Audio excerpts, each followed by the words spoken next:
Adesso alla Gran Guardia, dove è in corso il quarto forum internazionale 2B Verona. Andrea Rossini.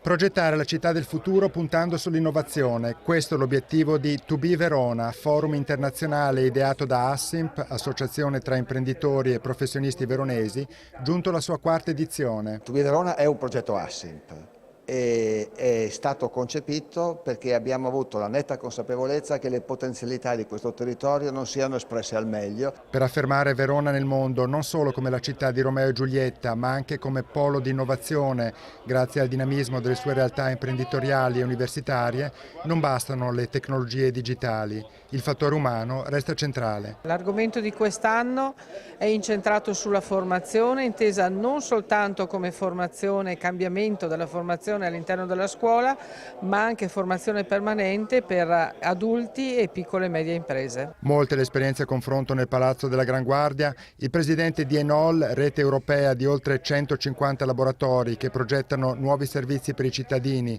basandosi sulle potenzialità offerte dalle nuove tecnologie, ha parlato della trasformazione della rete bibliotecaria di Barcellona. Che ha aiutato a trasformare la rete de bibliotecas públicas de Barcelona, mostrando come la tecnologia possa aiutare l'esperienza culturale dei cittadini. Questo è molto importante in Europa, dove esiste un patrimonio culturale enorme e dove il cittadino può partecipare alla sua valorizzazione tramite la tecnologia digitale. Patrimonio cultural digital.